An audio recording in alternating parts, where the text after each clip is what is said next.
একাত্তরের বাংলাদেশ। ২৪ জুলাই বিপ্লব বা গণ অভ্যুত্থান কি একাত্তরের যুদ্ধকে ম্লান করে দিতে পারে? এই প্রশ্নে আপাতভাবে বিদ্ধ বাংলাদেশের একাত্তরের মুক্তিযুদ্ধ। ২০২৪ জুলাই বিপ্লবের ফলে আগস্টের ৫ তারিখ রাজনৈতিক বদল ঘটেছে পড়শি দেশে। তবে কি আদৌ খুবই সাধারণ ঘটনা একাত্তরের মুক্তিযুদ্ধ? পাক হানাদারদের আতঙ্ক কি নিছকই এক শ্রেণীর তৈরি ম্যানমেড কাহিনী, নাকি সত্যিই ৩০ লক্ষ মানুষের জীবনের বিনিময়ে অর্জিত বাংলাদেশের স্বাধীনতার গুরুত্ব অপরিসীম? আজ সেই কথাই বলবো আপনাদের। ব্রিটিশদের ডিভাইড অ্যান্ড রুলের গোটা বিশ্বে সবথেকে বড় উদাহরণ ভারতীয় উপমহাদেশ। ভারতের স্বাধীনতার মূল্য ধার্য হয়েছিল ভারত ভাগের মধ্যে দিয়ে, যেই কাঁটাতারের ঘা আজও বহু মানুষের মনে দগদগে। বাংলা ও পাঞ্জাবের ওপর দিয়ে চলে যাওয়া কাঁটাতারের ওপারে নিজেদের দেশ, জন্মভূমি, ভালোবাসার মানুষ ফেলে সম্পূর্ণ নিঃস্ব হয়ে এদেশে এসে উঠেছিলেন বহু মানুষ। শুধুমাত্র ধর্মের ভিত্তিতে ভারতের দুই পাশের এলাকা ঘিরে গড়ে ওঠে পাকিস্তান।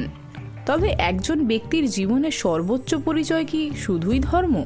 না, একদমই তা হতে পারে না। একজন মানুষের জীবনে প্রত্যক্ষভাবে জড়িয়ে আছে তার জাতিগত পরিচয়, কৃষ্টি ও সংস্কৃতি। শুধুই ধর্মীয় পরিচয়গত মিল থাকলেও প্রায় ২০০০ মাইল দূরে অবস্থিত এই পূর্ব পাকিস্তান ও পাকিস্তানের মধ্যে কোনো রকম মিল খুঁজে পাওয়া সম্ভবপর কোনোদিনই ছিল না। দেশভাগের পর থেকেই পূর্ব পাকিস্তান ওরফে পূর্ব বাংলার মানুষদের মনে পাকিস্তান সরকারের বিরুদ্ধে বিভিন্ন কারণে ক্ষোভ জন্মাতে শুরু করে। অর্থনৈতিক বঞ্চনা, রাজনৈতিক অধিকার, প্রশাসনিক ব্যবস্থায় অসাম্য ইত্যাদি বিভিন্ন কারণে ওপার বাংলার মানুষদের মনে পাকিস্তানের বিরুদ্ধে ক্ষোভ দেখা দেয়। তবে ২০০০ মাইল দূরে বসে থাকা শাসকদের ভিন্নভাষী প্রজাদের ক্ষোভের কথা শোনার ফুরসত কোনো কালেই ছিল না। কিন্তু কেন নিজের দেশের মানুষদের প্রতি এই উদাসীনতা পাক সরকারের? এই প্রশ্নের উত্তর কিন্তু আদপে খুবই সহজ। কোনোদিনই দেশের জনগণের দাবি দাওয়া নিয়ে খুব বেশি মাথা ঘামায়নি পাক সরকার, এবং দেশের সর্বোচ্চ ক্ষমতা ভোগ করে আসা আর্মি প্রধান ও সরকারি উচ্চপদস্থ কর্মকর্তারা আজও সাধারণ পাক জনগণের ব্যাপারে উদাসীন মনোভাব বজায় রেখেই চলেছেন, যার পরিণাম আজকের পাকিস্তানের অর্থনৈতিক ও রাজনৈতিক দুর্দশা। ফিরে আসা যাক মুক্তিযুদ্ধের কথায়। ১৯৪৭ থেকে ১৯৭০-এর মাঝে কেটে গিয়েছে প্রায় ২ দশক। সংখ্যাগুরু পাক মুসলিম মনোভাবীদের কারণে ধীরে ধীরে পূর্ব পাকিস্তানে কমতে শুরু করে সংখ্যালঘুদের সংখ্যা, যার মধ্যে অধিকাংশই ছিল হিন্দু। দেশভাগের পর থেকে ভারতের ওপর বাড়তে থাকে ওপার বাংলা থেকে আসা সংখ্যালঘু উদ্বাস্তুদের সংখ্যা। পূর্ব বাংলায় চলা রাজনৈতিক টানাপোড়েনের মধ্যেই ১৯৭০ সালে সাধারণ নির্বাচনে আওয়ামী লীগ সরকারের জয়কে সম্পূর্ণরূপে অস্বীকার করে দেয় পাক সরকার। এরপরেই গ্রেফতার করা হয় সংখ্যাগরিষ্ঠতা পাওয়া জননেতা শেখ মুজিবুর রহমানকে। আর এই নির্বাচনের ফলাফলকেই ভয় পেতে শুরু করে পাক সরকার। মুজিবুর রহমান ও আওয়ামী লীগের হাত ধরে পাক সরকারের বিরুদ্ধে পূর্ব পাকিস্তানের সাধারণ মানুষ নিজেদের আওয়াজ তুলতে শুরু করেছিল। আর তাই মুজিবের গ্রেফতারির ফলে কার্যত ক্ষোভে ফেটে পড়ে মুক্তিকামী জনতা। মুজিবের এই অনৈতিক গ্রেফতারিকে কেন্দ্র করে ঢাকাসহ পূর্ব বাংলার বিভিন্ন জায়গায় কার্যত অচলাবস্থা তৈরি করে ফেলেন সাধারণ জনগণ। আর ক্ষমতা হাত বদলের ভয় পেয়ে এই গণবিদ্রোহকে কড়া হাতে দমন করার সিদ্ধান্ত নেয় পাক সরকার, যা ছিল তাদের অন্যতম প্রধান ভুল। গণবিদ্রোহকে রোধ করার জন্য পূর্ব পাকিস্তানের বিভিন্ন শহরে ও গ্রামে নৃশংস সশস্ত্র সামরিক অভিযান চালায় পাক সেনাবাহিনী। এই পাক সেনাবাহিনীর রমরমার পেছনের অন্যতম বড় সমর্থন ছিল পূর্ব পাকিস্তানের বিভিন্ন কট্টর ইসলামিক দলগুলির, যার মধ্যে অন্যতম হল জামাতে ইসলাম।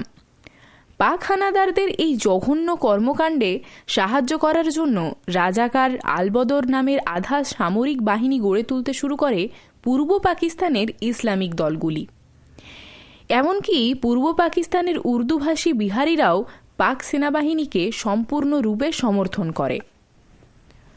১৯৭০ থেকেই মুজিবুর রহমানের হাত ধরে স্বাধীন বাংলাদেশের সপক্ষে জনমত গড়ে উঠতে শুরু করে। ধীরে ধীরে সেই জনমতের কণ্ঠস্বর আরও জোরালো হতে থাকে। তবে মুজিবের গ্রেফতার যেন এই ছাই চাপা আগুনের মতো দাবিতে ঘি ঢেলে দেয়। এই গৃহযুদ্ধকে দমন করার জন্য 1971 সালের 25শে মার্চ রাতের অন্ধকারে ঢাকায় অপারেশন সার্চলাইট শুরু করে পাকিস্তান সরকার।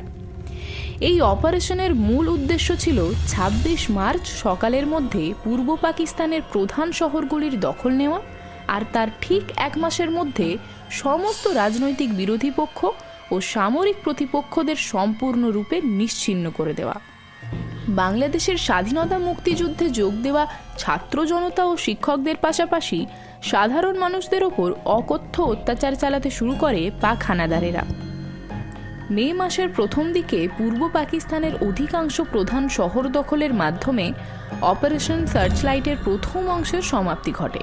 ক্ষয়ক্ষতির পরিমাণ, বিভিন্ন রিপোর্ট অনুযায়ী এই হত্যাযজ্ঞে প্রাণ হারিয়েছিলেন প্রায় 15 লক্ষ মানুষ।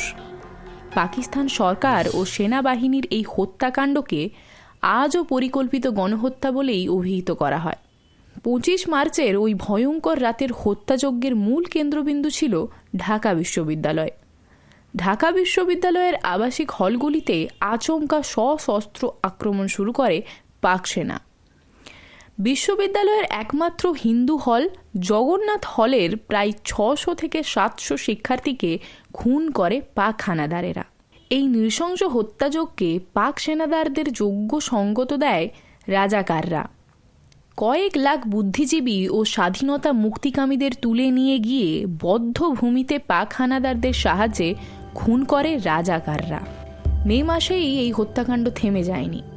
স্বাধীন বাংলাদেশের দাবিকে সম্পূর্ণরূপে মুছে ফেলতে ফের একবার জুন থেকে অত্যাচার চালাতে শুরু করে পাক সরকার।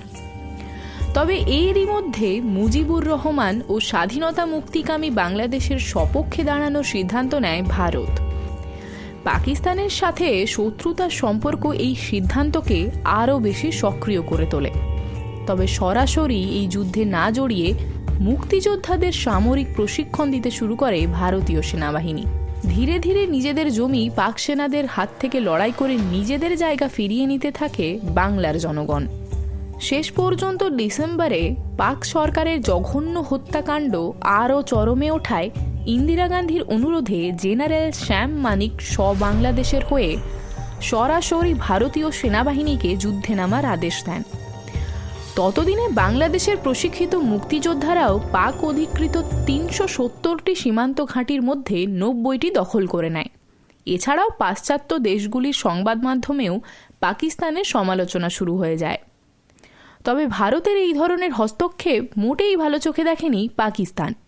ভারত যখন মুক্তিযোদ্ধাদের ট্রেনিং দিতে ও সামরিক অভিযানের প্রস্তুতি নিতে ব্যস্ত, ঠিক সেই সময় 1971-এর 3রা ডিসেম্বর পাকিস্তান বিমান বাহিনী আচমকাই ভারতের বিভিন্ন সীমান্তবর্তী সামরিক ঘাঁটিতে অভিযান চালায়, যা অলিখিতভাবেই যেন দুই দেশের মধ্যে যুদ্ধ ঘোষণা করে দেয়। এরপরেই নিজেদের সর্বোচ্চ শক্তি নিয়ে ঝাঁপিয়ে পড়ে ভারত। ভারতীয় সেনাবাহিনী, মুক্তিযোদ্ধা ও অসংখ্য অনিয়মিত সেনাদের সামনে পাকিস্তানের 3 ডিভিশন সেনাবাহিনী ছিল নেহাতই তুচ্ছ। মাত্র 1 সপ্তাহের মধ্যে বাংলাদেশের আকাশপথ দখল করে নেয় ভারতীয় সেনা। এই যৌথ বাহিনী খুবই দ্রুত বাংলাদেশে ঢুকে রাজধানী ঢাকা পাক হানাদারদের দখল মুক্ত করে ফেলে। মুক্তিযোদ্ধাদের গেরিলা আক্রমণ সামাল দিতে সীমান্তের দিকে ছড়িয়ে থাকা পাক সেনাবাহিনী ভারত ও মুক্তিবাহিনীর এই যৌথ আক্রমণে কার্যত নাজেহাল হয়ে পড়ে।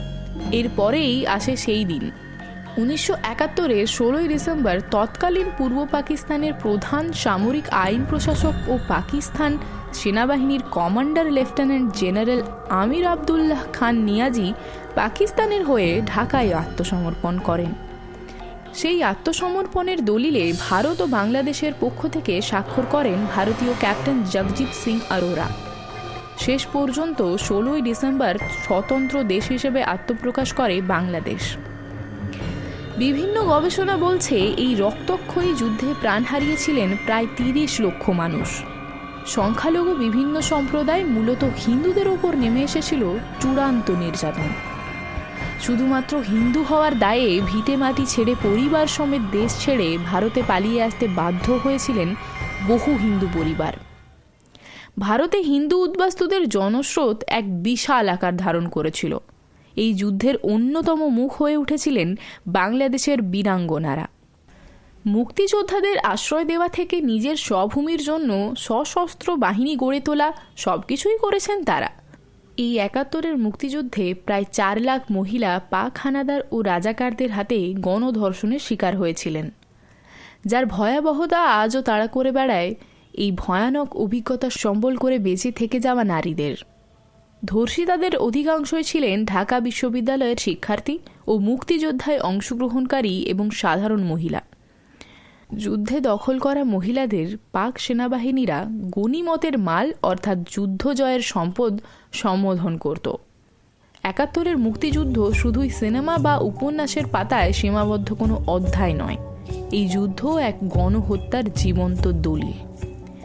দেশের জন্য প্রাণ দেওয়া বহু মানুষের রক্ত দিয়ে উপার্জিত স্বাধীনতার মূল্য অন্য একটি গণ অভ্যুত্থানের কারণে ভিত্তিহীন হয়ে পড়ার ভাবনা নিতান্তই বোকামি। সোনার বাংলার স্বাধীনতার গল্পের সঙ্গে আপনারও কোনো গল্প জড়িয়ে আছে নাকি? সেই গল্প কমেন্টে জানান আমাদেরও। আবার ফিরে আসবো ৭১ পরবর্তী বাংলাদেশ চর্চা নিয়ে। ভালো লাগলে লাইক ও বন্ধুদের সঙ্গে শেয়ার করতে ভুলবেন না। আরও নতুন নতুন গল্প শুনতে সাবস্ক্রাইব করে রাখুন আমাদের পডকাস্ট। এখন ইউটিউব ছাড়াও আমাদের পেয়ে যাবেন বিভিন্ন পডকাস্ট চ্যানেল, যেমন গুগল পডকাস্ট, স্পটিফাই ইত্যাদিতেও। শুনতে থাকুন, শোনাতে থাকুন, শোনাই থাকুন।